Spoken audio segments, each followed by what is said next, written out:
Let the interview begin. Hello, everyone. Welcome to the For Love and Nerds podcast. I'm here with Lauren Marie Taylor. Hi, Lauren. Thanks for being here. Howdy. How are you today, then? I'm hotter than heck, just like you are over there. And Yes. it's 100 degrees in New York right now, so that's Jesus. not a lot of fun. But yeah, you can probably hear I've got an air conditioner going, so it's a little loud. I'm sorry. I can't actually hear it. Oh, you can't? No. Oh, good. Fair enough. So I want to ask, because you did acting from early 80s to 87, so I was only did a few TV appearances later on. So why did you get into acting, and what do you currently do at the moment? Okay, well, I got into acting by default. I was very shy when I was younger, and I started doing the school play. Everybody goes, yeah, right, she was shy. But anyway, I started doing school plays at the boys' school next door, hoping to overcome my shyness, and it worked. And one of the musicals, it was called Oklahoma, a very American show. And one of the actresses in it who played the romantic lead, I played the funny lead. She was the romantic, lead. Ali Sheedy is her name. You might know her from War Games and other movies. Yeah. Anyway, Breakfast Club was her big one, I guess. So her manager came to see her in it, and she came up to me afterwards, the manager, and said, "What do you want to do when you grow up?" And I said, "I want to be a veterinarian." And she goes, "Well, would you like to make money so that you can put yourself through college to do that?" And I said, "Sure, why not?" And I started doing TV commercials. About 3 weeks later, I booked my first really big gig. It was for a major food chain, and I sang all their jingles and did almost all their commercials for 3 years. Yeah, it was really cool. So that was it. I mean, after that, I just stuck with it and never became a veterinarian, just an animal lover and doggy adopter. He's in here with me. I have to watch him in case I don't want him peeing in the house, Yes. So what was the food commercial you worked for? Oh, it was called Burger King. Everybody knows. Cool, nice. Yeah, I wasn't sure if I can say it or not, but yeah, I did all those old jingles, who's got the best darn burger in the whole wide world, so all of those. And then it was really weird because, obviously they can't use you in every single commercial, but I was doing the jingles, so they could use your voice. So one day I'm watching the Yankee game, New York Yankees, the Yankee game on TV, and I heard my voice, and I turned around to see, a commercial, and there was one of those supermodels lip syncing to my voice. Oh, wow, awesome. I know obviously it wasn't your first role, but obviously Friday the 13th Part 2 was your second role, and probably your most notable role, I'd say. Yeah, it was my first movie. Actually, one of the casting, sorry, he's digging at the floor. The casting director for that movie used to cast me in a lot of different commercials. So when the casting call went out for somebody, all American, nice, clean cut, not slutty, she thought, Lauren. So she brought me in to read for the role, and then I got it. And the rest of this movie, Friday the 13th Part 2 history. So what was it like working on that film? Oh my God, it was crazy. It was, it was my first, big thing. I mean, I'd done background work in a Woody Allen movie and another movie, but this was my first on-camera speaking role, other than, extolling the joys of, donuts and other things on TV. And, to have to go up to Kent, Connecticut, being a city girl all my life, to go up to this area called Kent, Connecticut, that back then it was deserted. It was like farm town, camp town. Oh, right. And we lived there for the entirety of the shoot. And it was just an education for me, because I don't know if you know a lot of New York City people. When you're growing up in New York City, you think that that's New York. Yeah, of course. Yeah. That's the way, it is. Then you go outside the city and travel through the countryside to get to Connecticut. It's just a completely different world for you, and your jaw just kind of hangs open, and you just, think I'm going to get eaten alive by a bear or a mountain lion or, a Yeti or something. Yeah. No, I totally get it, because obviously New York's so busy and so crazy with buildings and whatnot. So yeah, I can understand where you're coming from when you say that. Yeah, and they had us, the funny thing is they had us Where is he? They had us watch it. Sorry, I'm so distracted by. It's fine. Puppy. Crazy. What was I going to say? Oh yeah. So before we left to go to stay at the camp, they showed us Friday the 13th, the first one, which I think cool. it had either just come out or it was like on the cusp of, being really popular back then. And I remember sitting in the movie theater going, "Do they really kill you? Am I doing a snuff film or something?" Oh, yeah, because your film was the first official film where Jason's the killer, isn't he? So, right, he's an adult or whatever, and he's got the sack head on, and you actually, see him sneaking around and skulking around the woods. So, yeah, I mean, we had no idea what we were getting ourselves into. Yeah, of course, because obviously everyone in the film near enough dies. Does anyone survive? Does your character survive? It's been that long since. Survive. The people who go to the bar scene, they stay alive, and then the two leads, played by Amy Steele and John Fury, they stay alive, and Stu Charno's character stays alive, Ted, because he went to the bar and got drunk. Oh, yeah. So that's that. So what were some of your highlights from set? Well, everybody asks me if it was a stunt double being dragged down the stairs or if those were fake legs. Yeah. Those were actually my legs and my feet being dragged down those stairs. And I think we had 2 takes, thank God. But that really just stays in my mind. No, not wanting to go swimming in the lake. They asked me, because I had a bathing suit on, and director Steve Miner is like, "Okay, you're going to go in the water, you're going to go in the water, you're going to go in the water, you're going to go in the water." I said, "I'm not going to go in the water." He said, "Why aren't you going in the water? You have to do what I say. I'm the director." And I said, "I'm not going to go in the water because I can't swim. I go in the water, you got to get a new Vicky." So I didn't go in the water. Oh, wow, fair enough. Yeah. And then the guys, they all played pranks because they knew that I was a city girl and scared to death to be in a cabin. I mean, there were no locks on the door. And one evening they came and they started scratching at the screens, and I just blacked out. I just went flat out. Oh, wow. Yeah, I was a real puss. Are you still friends with these guys to this day? Yeah, I see Bill Randolph the most, Jeff, and I speak with Kirsten Baker, cool. Turkey, Warrington Gillette I'm in touch with.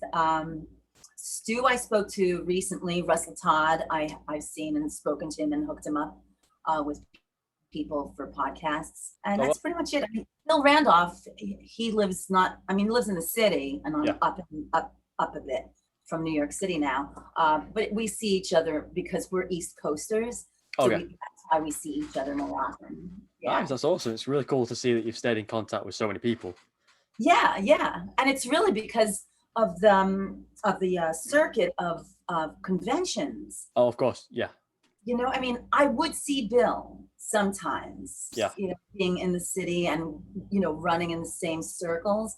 So I would see him, we'd catch up, send the occasional email. Yeah. But the West Coasters and the people who are out in the Northwest and LA and places like that, I never see them. But we do communicate now because social media is social. Yeah, of course. So have you been to the UK for any conventions? No, I haven't. I have my passport. It's all ready. So if anybody asks, I would love to go. And it would have been great to go now because then I could have gone to Wimbledon and seen Roger Federer. Of course. I'm sorry, it just got really hot in here. It's fine. So in 2009 and 2013, I know you returned for a couple of documentaries on the Friday the 13th. So what was it like being part of reliving those memories? That's really cool. I thought they were really well done. The documentary was very well done. It was very well shot. They really took their time with all of us and just really explored the whole history and the genre and what it was like working with it. It was nice to do. Everybody was very professional. And again, then they timed our interviews to overlap a little bit. So you got to see people who you hadn't seen in many years. And that was really, really cool. They're really, really nice group. That's really cool to hear. Nice. And are you a fan of the Friday the 13th series as a whole? Did you keep watching them? No, I have to admit, I haven't, and I mean, I have my box set, and it's still in its, you know, Packaging. still, because I want to keep it that way. I like, Yeah, I like, and I don't want the puppy to eat all the DVDs, but he wouldn't do that. But no, I mean, when they're on, I'll watch them when you're flipping through channels, or if it's Friday the 13th and you see, oh, it's going to be on, I'll record them. Then I'll forget I recorded them, and they'll leave my DVR. My husband will get rid of them and not ask me that, you know, whether. Yeah, of course. So yeah, I mean, I have met other people from the other Oh, cool. Yeah. parts, especially the Jasons, because they're always around. You know, you can't keep track of them. There's so many of them. Yes. But yeah, I've run into a few of them, but no, I haven't really. I watched it. Yeah. That's fair enough. Because you know, I don't expect everyone. I didn't ask the other Friday the 13th people I spoke to if they watched them, to be fair. So it might be a similar thing. So, so you stopped acting around 87, didn't you? Was there a reason why you didn't do as many main feature? Well, no, actually, I didn't stop acting at all. I got married in 83. Right. And that year I booked the soap opera, and I was on the soap opera for, wow, 13 years. Oh, so you were doing less of a variety of things, but on one show. Yeah, I was doing, because I did Friday the 13th Part 2. I did Girls Night Out, did Neighbors with John Belushi and Dan Aykroyd. Then I got the soap opera, and that was balls. You know, it's like a guarantee 3 days a week, 4 days a week, 5 days a week type of thing, lots of overtime. And then I started having kids, and I was still on the soap opera, even though I was, you know, pumping out kids every couple of years. I'm like, oh, here's another one for every month of the year. So I was on that until 1995. Oh, that so makes sense then, right? Yeah. And then I did a few more things after that. And then in 2001, I went back to school, and then I started teaching kindergarten and first grade and directing local shows. And oh, wow, nice. Yeah, I was working with kids a lot. Yeah. Oh, nice, cool. So just forget what I said. You didn't quit acting. Well, it's funny that he's asleep. Oh my God, the dog's asleep. Okay, good. It's funny, you know, because a lot of people think that they think, well, because a lot of horror movie people continue to do different horror movies, and then they with that. I really wanted a secure job, and when the opportunity for the soap opera came up, I really, really wanted that gig. That's when I thought of myself as an actor. Back then, I grew up with my grandmother watching soap operas, daytime TV, and it just really fascinated me because they would go through so much. You know, they'd be happy, they'd be killing people, they'd be killing themselves. You know, I mean, it was, you know, having affairs on kitchen tables. I mean, what other gig can you do that? You know? Yeah, I get it. Yeah. I mean, unless you're Ted Bundy or something, you know, it's just, you know, it's great. You know? Of course. No, I totally get it. Yeah. Yeah, but a lot of horror fans don't know, or are not. It's not as present. They know I've kept working at something, but it's not really present in their minds that, oh my God, wait a minute, she was on TV for 13 years, 14, 15 years. Yeah, because I think people immediately go, oh, you were Vicky, and then you did like other bitty roles going forward. Yeah. So was that your favorite role to do in your acting career? On the soap opera? Yeah, or even Vicky. So. Oh wow, or Vicky. Actually, my favorite one was Elaine Keese in Neighbors, playing John Belushi's daughter in Neighbors. Okay. Because it was just, I always call it the best time in my life, the most fun I ever had in my life. Oh, cool. Yeah, because I was palling around with those guys and going out after filming. It was great. We would go to Meatloaf concerts and Adam and the Ants and all kinds of concerts. And it was just backstage with everybody. It was, you know, meeting people like Carrie Fisher, all the Star Wars people, all the Saturday Night Live people. It was just a great time. And because I'm not one to get starstruck by other actors, I get starstruck by athletes, obviously, the Roger Federer thing. Yeah. Anyway, here's my passport. I'm coming. I don't get starstruck by actors. I just never did. Um, I didn't like fangirl anybody. I was just like, oh, cool. There's Carrie Fisher. Oh, cool. That's Carly Simon. Oh, cool. It's Mick Jagger. It didn't. Yeah, I phase get it. Yeah. Yeah. No, I totally get it. Yeah, because because you're an actor, you're probably used to seeing all these types of people all the time. So, I mean, I'd freak out if I saw Harrison Ford or Mark Hamill. So, you know. I did get an autograph from him though once years later. Oh really? Oh wow. Yeah. Not bad. So, is there anything? As you said, you were a teacher and you've done bits and bobs elsewhere. Is there anything else you're still wanting to do? Well, right now I'm busy with this puppy. Yeah. But I have done, like tutoring and things like that. I have helped high school seniors get their stuff together for their portfolio when they're auditioning for colleges. Like I'll do study with them and, help them put together their best monologue, their best pictures. I'll work with them to write a nice resume that includes anything relating to getting into that theater department in Nice, cool. College. Yeah, I gotta apologize, by the way. I've got a mosquito bite on the side of my face. It's like the size of Mars. See that? I can see it kind of. Huge. Oh my god, it's huge. See, if you didn't point it out, I wouldn't have noticed. I'm thinking, I'm like scratching myself like a dog, thinking that you think I probably have fleas, but I don't know. When I was in England, is it England or UK? It's whatever proper. But when I was in London, let's say years. That's England, yes. Okay, well, I know that's England. Come on. I mean, I play Jeopardy every night.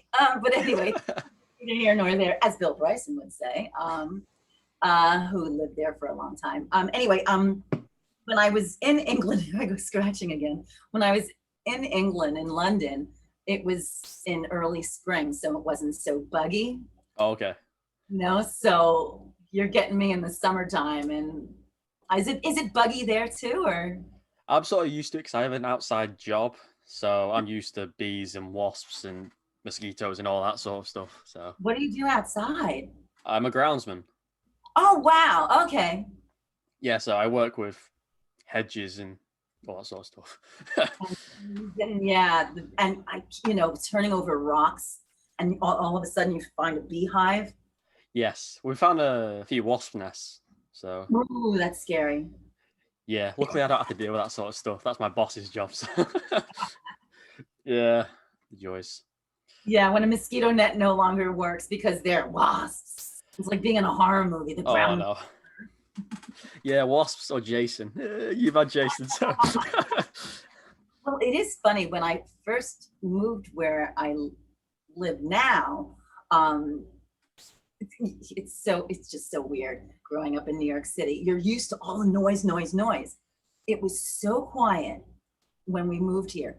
Yeah. Any little noise, walking the dog, any noise, my blood would just leave my body, and I would just like that. I just totally freak out because I'm thinking like a horror movie. I'm thinking, okay, there's a guy with a sack over his head, and he's gonna come at me. And that's why I have a watchdog, not the puppy, watchdog, the other one. Yeah, he'll protect you, don't worry. Yeah, we've always had large dogs, so. How many dogs have you had? If you can count through the years, many, but we always have 2 dogs, that way, when we're not home, they keep each other company instead of chasing the cats. Oh, cool. But we've always had, like there's one called an American Dingo, we've had the Border Collies, we've had the Pointer Lab mixes, the Newfie.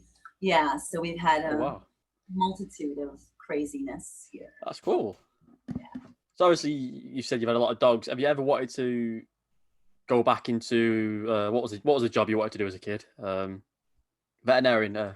Oh yeah. Well, of course, growing up, you then, as a kid, I want to be a veterinarian. I want to save animals.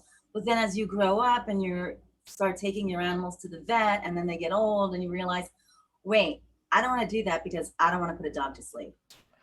That's true.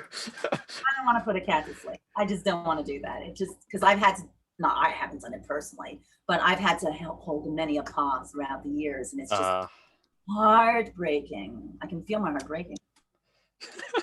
Yeah, no, I totally understand it. Yeah.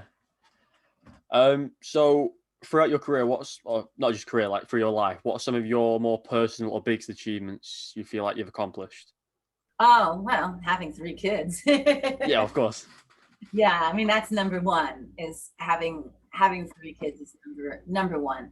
Yeah. And you know, being a teacher, um, you know, having that impact on the lives of very young children, because I had them when they were little. I had them at 5 and 6 years old. Oh no. 10 years, you know, I was Yeah. teaching 10 years. So that was really impactful for me, because now they're all older now. Like some of them are way beyond high school, and they'll contact me on Instagram and they'll say, "Are you the same Miss Lauren that taught at school?" And I'm like, "Who found me?" That's Nothing. crazy. They know. Because I use Lauren Marie Taylor. I don't use my married name, you know. Oh, okay. I use my married name. So that was big. And another one that really sticks out in my mind personally was after September 11th happened, we were doing a musical at our local theater group here. And one of the little girls, little pipsqueak, had lost her dad, who was a fireman in the towers. And her mom really wanted her to just, you know, get out and be with other kids. And we were doing a production of Annie. And she auditioned for it with the tiniest voice, singing Twinkle, Twinkle, Little Star. And I'll tell you, by the end of the show's run, she was doing cartwheels across the stage. Oh, wow. You know, that impact was just really made my heart sing, that I could be a part of that, you know, with her family, to help her, you know, through that, you know, horrible. Yeah, of course. Yeah. That's amazing, that. Yeah, and being married forever too. That's good. But I really enjoy that goes without saying. That's just meh, you know. I'm not doing a Hillary Swank thing here where I forget to thank my husband. Thank you, Mike. Remember that when she won her Academy Award and her husband in the audience, like smiling, and then she gets off stage and they cut to him and she never thanked her husband. I think was it or something like that. And he's just kind of like, "Oh, you forgot me." You forgot about me. Yeah, but I mean, I love doing the Friday the 13th movie. It's a lot of fun to just let loose and scream. Of course. I mean, a lot of people are like, "Really? How did you scream for so long?" I thought, you know what? I just got all my yayas out. I'm just like going for it and going nuts. And I actually wound up dubbing in other horror movies that will go unnamed. But I wound up dubbing in other horror movies after that. Oh, wow. Nice. It was pretty cool. That's really cool. So are you working on anything at the moment? No, not at the moment. No. I mean, I did a commercial for Facebook, an ad for Facebook that was on billboards and everything. And that was cool. Nice. Yeah, that was cool. Awesome. Yeah, it was. I was kind of surprised when I booked it. I went, "Oh, really? I booked it? Oh, cool." I have one last question I'd like to ask you, and that's, what's the best thing that's come out of your life as an actor? Yeah, being part of like a big franchise like Friday the 13th, being part of a soap opera, that sort of thing. What's the best parts? Yeah. I mean, being part of a franchise is amazing because you meet so many people. I mean, I met a lot of people when I was on the soap opera. I did a lot of mall appearances. A lot of people I would give tours to on set on my days off for fun. Okay. I got to go to Italy and accept a People's Choice Award there and meet so many great people in Italy. So that was really cool. But with the franchise, it's just outliving the soap opera, of course. And everyone is just so committed to their enthusiasm and their support. And then you've got the cosplayers. Oh, yeah. Are just, and now fan films. I just went to the premiere of a fan film called His Name Was Jason. And it's just the level of love for this franchise really sticks with me, and meeting everybody. That's why I would love, if I get an invite to come to Europe, I'm coming.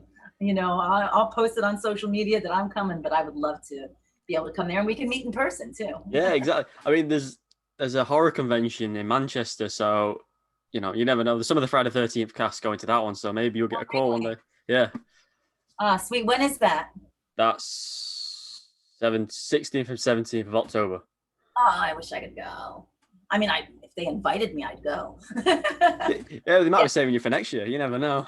That's true. That's true. Yeah, I mean, that's the other thing too, is I get a lot of messages from people on Instagram that ask, how come you're not going to this? How come you're not going to that one?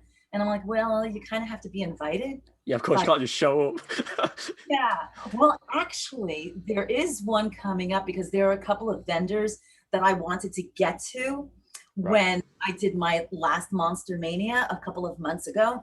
And it was so hot that some of them left before I could get to them. So I was going to crash one of the conventions, like dress up as, I was going to cosplay like, a camper, Yeah.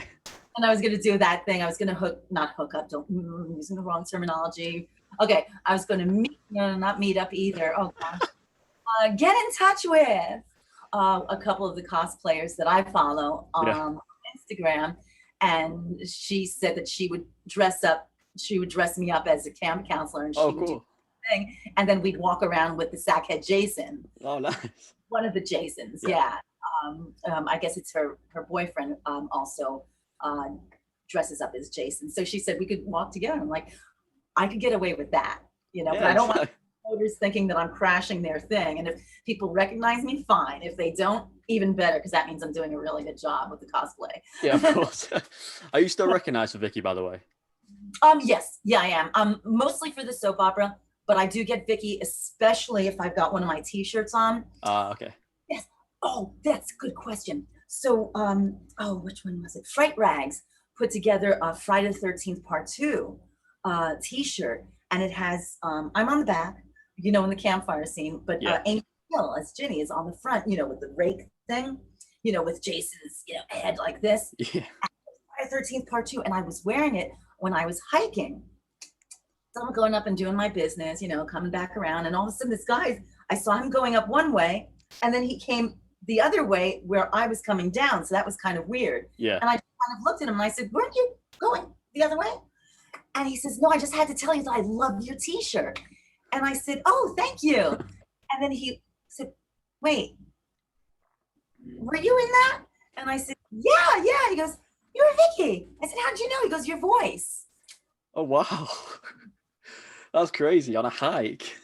Yeah, on a hike. And I think it had just been on TV too. So it was fresh in his head. Yeah. But yeah, sometimes I'll be in, at like Walmart or Target or someplace like that getting, tools. I'm such a tool. Don't tell Roger Federer. Anyway, and once in a while, like, if I see somebody wearing a Friday the 13th shirt, I'll say, oh, nice shirt, like the hockey mask or whatever. Yeah, of course, yeah. Oh, nice shirt. And then they'll do one of those. Yeah, just stare at you for like 10 minutes going, oh, who are you? Yeah. Yeah. That's awesome. Cool. Yeah. Well, thank you. It's been great chatting with you today. Oh, sure. Listen, it's been great. Thanks for getting in touch with me. You're very welcome. I appreciate your time. And if I make it over there at some point, or if I go to Italy and visit friends, I'll stop through and say howdy to you. Sounds good. Thank you, though. Thanks for having me on. It's really, I thought it was yesterday that we were supposed to do it, so I was like, no, sorry, don't worry. I've got like a proper sort of schedule that's like all over the place at the moment, so Yeah, well, with all this crazy pandemic business, everything is all over the place. Exactly. So, but we're getting there slowly. Yeah. Exactly. Well, thank you again. Thank you again. Enjoy the rest of your day, and hopefully we'll catch up in the future. Thank you. Sleep tight. Don't let the bed bugs bite. I will not. Take care. Bye-bye. Bye.